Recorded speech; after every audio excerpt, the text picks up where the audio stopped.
Hello, Q100. What's up, Q100? How come you're yelling?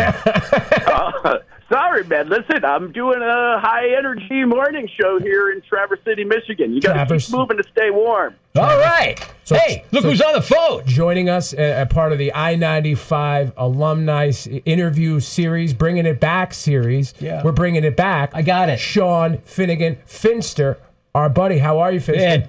It's an honor to be included in the alumni shows. Thank you very much for reaching out, boys. Yeah, man. So, I started thinking about this recently, right? And you look back at 45 years of radio here at I-95, and as much of the story that Ethan and I are a part of, there's a lot of other people and personalities that made up the history of this place over the years. And we wanted to connect with as many of them as are alive. And you happen to be alive, so we wanted to talk to you about how that's going.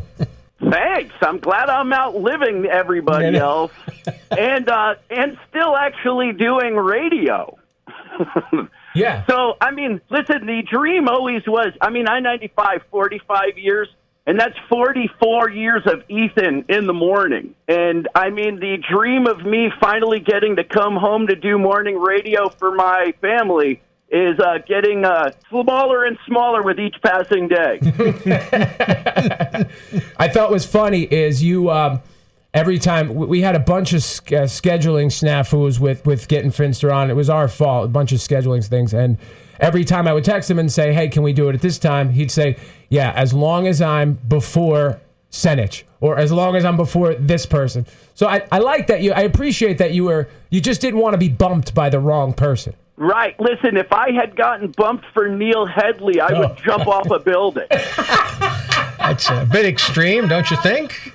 And has Tim Sheehan been gone long enough to even been invited back for this thing? It's not long enough, but he's definitely going to be extended an invitation. Wow. I will extend him an invitation. Speaking of which, our first interview for the alumni series was with someone named Omelet. Do you have any comments about that? I wish him all the best, man. Listen, without him, I wouldn't be where I am today, and I'm in a very happy place. So I've got nothing negative to say about the kid. That was very professional of you. I'm very proud of you. Are you two competitors in the same market? I don't know. I guess we're both slinging rock and roll in the same area, but, I consider it me against myself. I'm trying to do a better show today than I did yesterday. Yeah, you kicking his ass? What's the deal? I don't know. Nielsen ratings have gone a long far away. I know that we both have followings and we are both making a living. I don't really concern myself much with what they're doing, as I'm sure they don't concern themselves with what I'm doing. Well, it's a very healthy years now. It's a very healthy adult way to look at it. Sure. Back in the day, you might have said I could fake it on the radio for a couple of minutes anyway.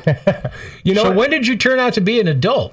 Well, Ethan, I'm glad that you asked. I just got my 8-year sobriety coin a couple of weeks ago. Congratulations, That's awesome. Man. That is great. Right. So I feel that had a lot to do with it. But I still have the Irish old timers. I still remember every grudge I ever had. Finster, you and I, we had some bumpy moments back in the day, but I think we're buddies now. What I loved about you always was your relationship with your father, who turned out to be a listener of the Ethan and Lou show and a fan, and we got to talk to him a lot. He was a special guy. Can you talk about that? Well, sure. Chuck just passed away not too long ago. And, yeah, he loved mixing it up with you guys. But he would also say every time, when the hell is this Ethan going to retire so I could listen to you every day? Well, we're getting closer, Finn. We're getting closer. Yeah. At this point now, it's almost time for Lou to start considering another opportunity. I know. I'm 60 now. And what the hell's You're going on? You're not 60. Shut up. So I do know that you guys did make my dad happy a lot. So for that, I will be forever indebted. He was a great guy. Everything. He was a great guy. We're sorry for your loss. Hey, really, Finster, really funny, man. Check this out. Next month, I'm going to be 71. Wow, that's it? You look like 80. I thought maybe you'd come in a little lower than that, but... Do you have... Hey, Ethan, I could only dream to have a career like yours. How many years at I-95 I mean, that's amazing. You never had to learn any other frequencies, never any other call letters, never any other slogans. That was a big worry of mine. It's like, well, 79. So what's 79, 2022? I think we figured it's you're 41 years. If it's 45, like you're whatever. 42 years, somewhere in there. Nobody's counting. Now, But then I imagine for the people that live locally that can't stand you and like, Jesus, 40 years, I can't get another radio station to come in. he's outlived haters. People who hated him have died. It's a shame, huh? Hey, and I tried to steal your psychedelic supper here in the mornings, and we were doing the psychedelic sunrise for a little while. That's awesome. Yeah, man, a big hippie tune right as soon as the sun came up, but it, it didn't last as long as you, that's for sure. Let me ask you a question now. Finster's joining the show. He used to work here at I-95 many years ago and for many years, and he's joining us part of our I-95 alumni series. If you look back at your time here at I-95, what one memory always comes to mind? Oh, man. What one? I mean, the company Christmas parties, I think, were always such a fun time. And, I mean, I hate to say this on the air, but, it's no secret. I used to dabble a little bit with drugs back in the day. And I remember at one of the Christmas parties asking our, at the time, general manager, hey, you want to go in the bathroom and do a few bumps? He's like, oh, Finster, I just had a heart attack. I'm like, just do a little bit. Yeah, you're asking the wrong. I remember very clearly. You were sitting at the same table with us, and you said, hey, E, there's a bump for you on the windowsill in the bathroom.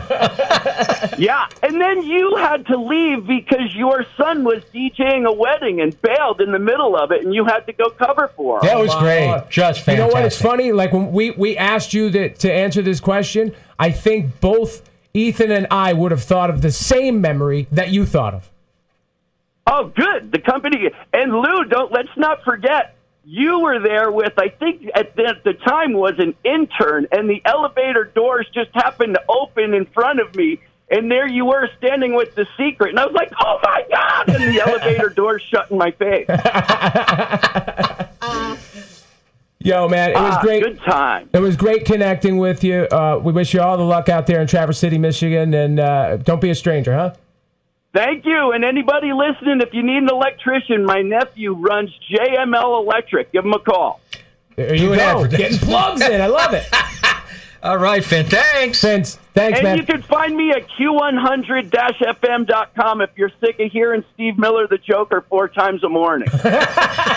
Yes. Thanks, Finster. See ya. Later, dude.